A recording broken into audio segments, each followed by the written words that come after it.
15 నెలలు అవుతుంది. ఇంకా జగన్ ప్రభుత్వం మీదనే పడిపోతుంది. ఈ 15 ఏం పడ్డామండి? ఇప్పటిదాకా చెప్పిన అలిగేషన్స్ అనేది ఎలిగేషనా ఇది వాస్తవాలా?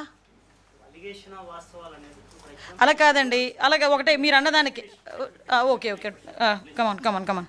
ఈ పర్టికులర్ పెరోల్ విషయంలో రికమెండ్ చేసింది ఎవరో మీకు తెలుసు. కానీ మీరు చెప్పడానికి మీకు ఏదో రూల్స్ అనిపిస్తున్నాయి. బట్ ఇప్పటికీ కూడా హోమ్ మినిస్ట్రీ ఒక విషయం నాకు home ministry law and order వాళ్ళు ఇప్పటికీ కూడా ఎందుకు ప్రైవేట్ వ్యక్తుల చేతుల్లోనే ఉంటుంది? ఇంకా ఎందుకు స్ట్రీమ్ లైన్ కాలేకపోతుంది? అయిపోయిందా?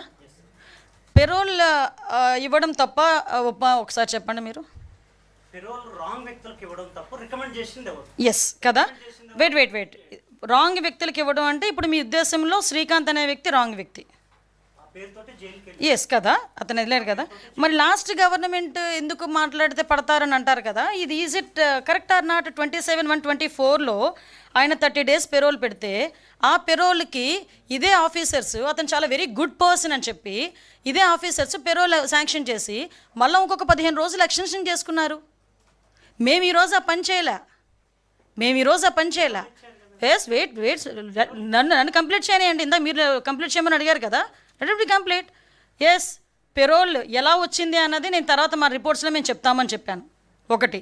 నెక్స్ట్ థింగ్, పెరోల్ వచ్చిన తర్వాత ఇతను ఒక నెటోరియస్ క్యాండిడేట్, పెరోల్ రాకూడదు అన్న సంగతి మా దృష్టికి వచ్చి ఇమీడియట్గా మేము విత్ ఇన్ 1 weekలోనే పెరోల్ క్యాన్సిల్ చేసి అతన్ని తిరిగి మళ్ళీ జైల్లో పెట్టాం. ఇలా 45 రోజులు బయట పెట్టలేదా? మేము తీసుకొచ్చి మేము పెట్టాం కదా. అది మా చిత్తశుద్ధి అని మీరు అనుకుంటున్నారు. You are stick on your word, I'm stick on my word. Please, నేను జైల్స్ డిపార్ట్మెంట్తో కరెక్ట్గా 4 days బిఫోర్ నేను రివ్యూ పెట్టుకున్నా. కావలిస్తే ప్రెస్లో వచ్చింది, ఫొటోస్ ఉన్నాయి, జస్ట్ చెక్అవుట్. ఆ రోజు నాకు ఆ సూపరింటెండెంట్ నాకు చెప్పాడు, madam he's very notorious candidate, అతని పెరోల్ వచ్చింది, జస్ట్ ఒకసారి చెక్ చేసుకోవాలి, లేకపోతే మనం ఇబ్బంది పడతాం. వెంటనే నేను ఆ రోజు ఆర్డర్ ఇచ్చాను. సైమిల్టేనియస్గా ఆ రోజు వార్త వచ్చిన తర్వాత ఆ పెరోల్ అన్నది క్యాన్సిల్ అయింది. కానీ ఇంతకు ముందే జరిగింది మా జైల్స్ శాఖ డిస్కషన్. ప్లీజ్ ఒకసారి కనుక్కోండి. ఇదేమో మూసుకొని కూర్చోవాల్సిన, దాచుకొని కూర్చోవాల్సిన అవసరం ఏం లేదు కదా. మీరు ఒకటే చెప్తున్నాను, ఇప్పటికీ నేను చెప్తున్నా, స్టిక్ ఆన్ అయి ఉన్నా. Whatever your word you are stick on thus. నేను నా వర్డ్కి నేను స్టిక్ ఆన్ అవుతున్నా. అందుకే కదా ప్రాసెస్ చేసి ఆపాము. పెరోల్ ఆపాము, పెరోల్కి ఇవ్వకూడదని చెప్పాము, అతన్ని తీసుకొచ్చి మళ్ళీ జైల్లో పెట్టాము. అతని వెనకాతలు ఏం జరుగుతుంది, పెరోల్ ఇవ్వడానికి ఎవరెవరు ఇందులో సహకరించారు దాని మీద ఎంక్వైరీ జరుగుతుంది. ఎవరైతే దట్ లేడీ, ఆవిడ బ్యాక్గ్రౌండ్ ఏంటంటే అట్లా ఎంక్వైరీ జరుగుతుంది. ఆవిడ వెనకాతలు ఎవరెవరిని బేస్ చేసుకొని ఆవిడ ఇంత నెట్వర్క్ చేసిందన్న దాని మీద ఎంక్వైరీ జరుగుతుంది. ఎవరిని వదిలిపెట్టే ప్రసక్తి లేదు. ఈరోజు మేము మరీ చెప్తున్నామండి, ఇలాంటి క్యాండిడేట్స్ కనుక ఎవరైనా, ఇలాంటి గ్యాంగ్ కనుక రాష్ట్రంలో ఎక్కడున్నా కూడా, ఏమండి మీకు ఒకటే చెప్తున్నా, ఇక్కడ ఉన్నది చంద్రబాబు నాయుడు గారండి ముఖ్యమంత్రిగా. అది మీరు అర్థం చేసుకోవాలి. చంద్రబాబు నాయుడు గారు పెద్ద ఫ్యాక్షనిస్టులనే ఆ రోజు వాళ్ళందరినీ కూడా కంట్రోల్ చేసిన పరిస్థితి, నక్సలిజాన్ని కంట్రోల్ చేసిన పరిస్థితి.